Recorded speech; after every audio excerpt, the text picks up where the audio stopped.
To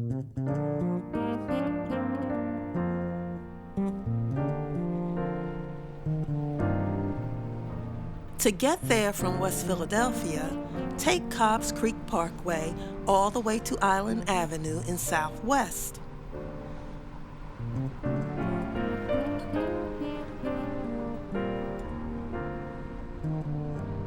The left lanes go to the Philadelphia International Airport.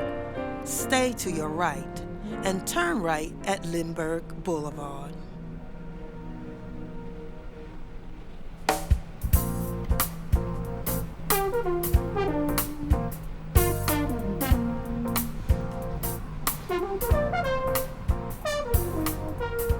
Turn right again at 84th Street. 84th Street becomes Hook Road.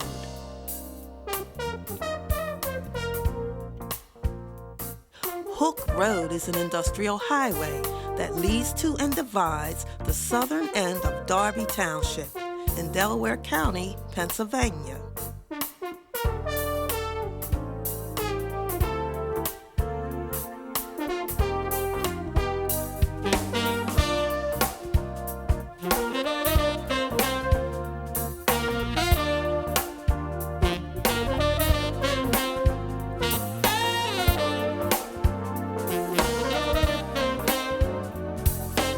I started this journey to collect oral histories from Darby Township's Black community. David, when did you start collecting photographs of Darby Township? Well, actually, I think it started about 3 or 4 years ago. And it started when I used to look in my aunt's photo book. And she had a lot of cool old pictures of people, not so much houses, but of people. And I said, you know what? I would like to find some old houses and streets that I can remember when I was a kid, you know what I mean? Because it brings back good memories to me, and I loved it. And as I look at these pictures, I can just go back in time because it was such a great period of my life. Coming up in an area like this because it was plenty of room, plenty of kids, lots of fun, lots of family life, and as you can see, some of these houses that aren't there anymore.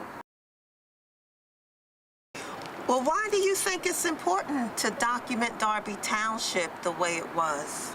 I think it's important because, first of all, there is no documentation on the southern part of Darby Township at all. And I feel that people should know their roots. Everybody had roots. People came from down south, they know where their roots were. By now, you know our township is split into 2 sections.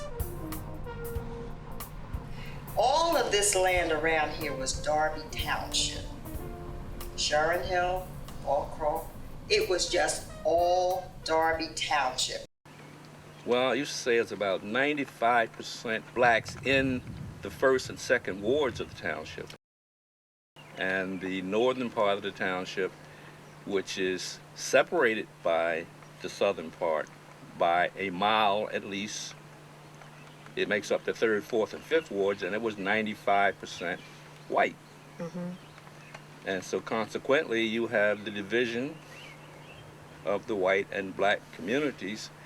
Back when I was a kid, all that was called Horntown or Oakville. They called between them 3 names. They called it Horntown, Oakville, Darby Township. Now, when it comes to be changed to Broncliff, is when they build them houses. After they started selling them houses, the white folks up here wouldn't nobody knew that they was trying to connect with Darby Township and here. Mm-hmm. David, what were the circumstances that led to you and your family leaving Darby Township when you were young? Yeah, well, the main reason we left because they deemed this area substandard, okay?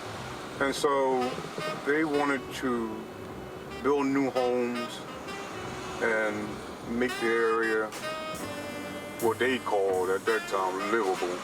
when the redevelopment came through, and they said all the people had to move. They wanted to take all our houses.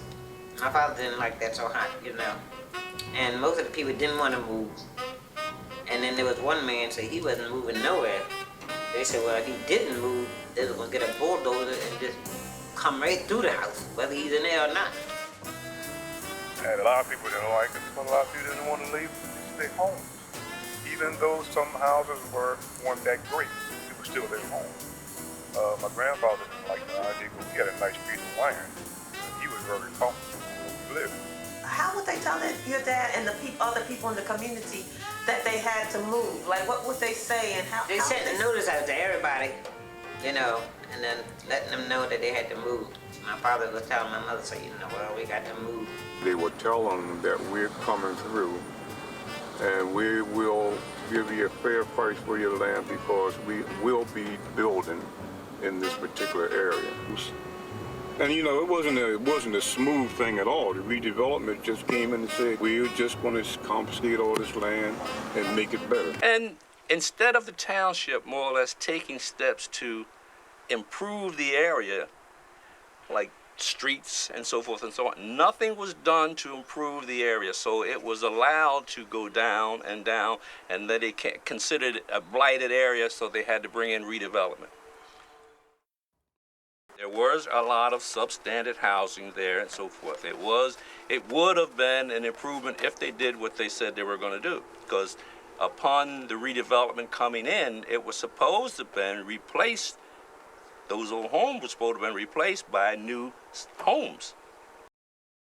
The 3 white commissioners in the northern part of the township totally control the township, because the 2 wards in the southern end of the township can only vote for their 2 representatives. So the controlling 3 votes will always remain in the northern end of the township. And what they vote on affects the whole township. Affects the whole township, exactly. Where is Darby Township in terms of redevelopment? Good question. And I'll tell you like this, in a way of speaking, we never know. We're not brought in early enough to know what's going on, or what they plan on doing, what they want to do. Me being a child of this town, I knew what it was like. And I have a great passion for the town, and I just want to keep it living on and passed down from generation to generation.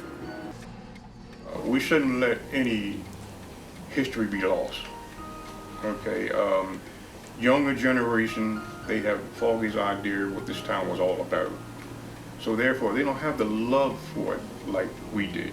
Okay, we came through a lot of struggles, but we came out all right.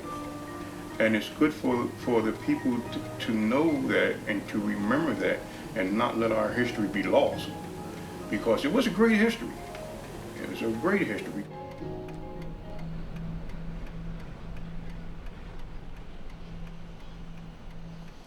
Throughout this country, people have created communities like this on land that no one else wanted, on marshlands, down by the railroad tracks, or on the wrong side of the highway. They built communities there and for generations raised their families there and created memories there.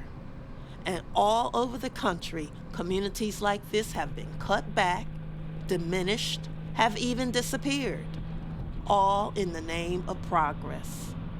The kind of progress that disregards people, their traditions, and their history. The kind that covers a multitude of sins.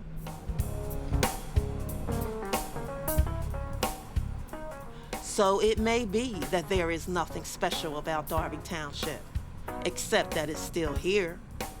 After generations of governmental neglect and political abuse, despite the challenges from outside and the losses within, Darby Township is still here. A tiny suburban town with an all-black cast.